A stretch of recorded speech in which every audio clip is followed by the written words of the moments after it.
Honorable Mohamed Aïb Dafé se prépare.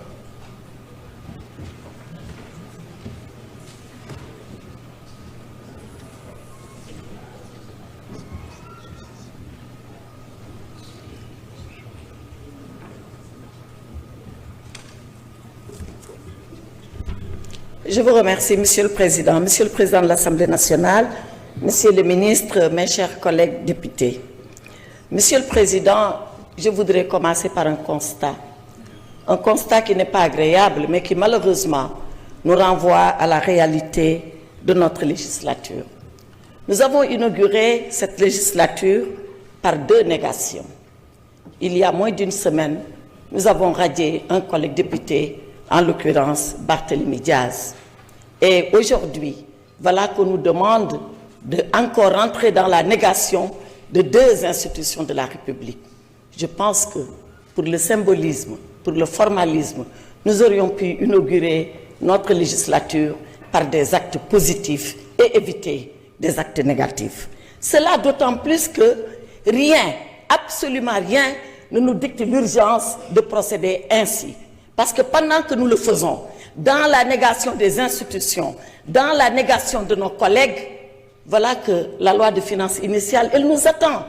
Les Sénégalais attendent leur budget. Ils attendent de comment ils vont être gouvernés. Ils attendent avec quels moyens ils seront gouvernés.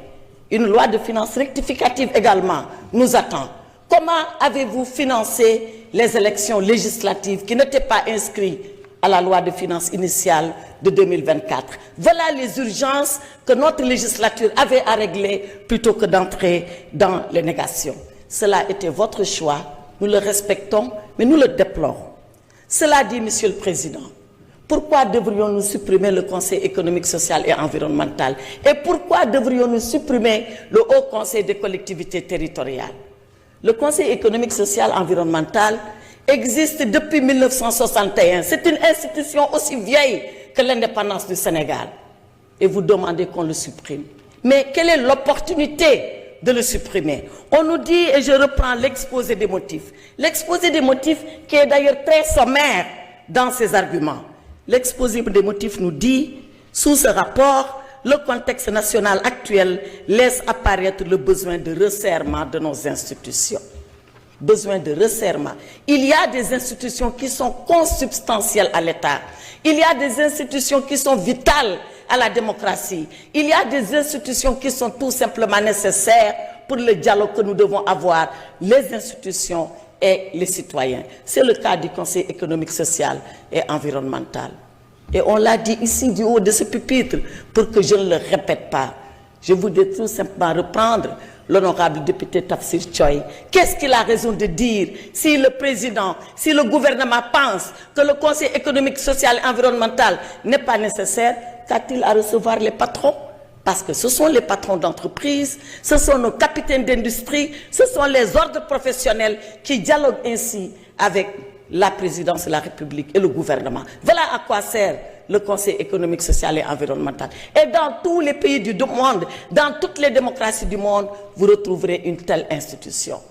Le Haut Conseil des collectivités territoriales, qui est la chambre de dialogue, de discussion, de débat et de proposition avec les territoires. C'était le parachèvement de la loi de décentralisation de 1996. Tantôt on a parlé de Sénat, tantôt on a parlé de Haut Conseil, mais l'institution, elle est nécessaire. Alors, Monsieur le Président, je voudrais interpeller le gouvernement et lui dire que si ces suppressions-là sont nécessaires, qu'ils prennent ici l'engagement devant le peuple sénégalais que jamais ces institutions ne reviendront ici pour qu'on nous demande de voter sous une autre forme. Qu'ils prennent l'engagement solennel et devant le peuple sénégalais. Cela dit, j'entends ceux-là qui ont dit institution budgétivore. J'entends ceux-là qui ont dit ça prend de l'argent. Si seulement le gouvernement, avec la suppression de cela, entend faire des écoles, des hôpitaux, des routes, les Badianougor et tout ce qu'on a dit, le gouvernement n'a qu'à démissionner ici et maintenant. Parce que le propre d'un gouvernement, c'est d'avoir ces institutions et de conduire la politique de développement au profit des Sénégalais. Les deux ensemble et en même temps, comme l'a fait pendant 12 ans le président Macky Sall à la tête de ce Sénégal. Je vous remercie, Monsieur le Président. Merci beaucoup. Merci beaucoup, honorable Aïssata Tall Sall. Honorable Mohamed Aïb Dafé, vous avez la parole. C'est le dernier orateur.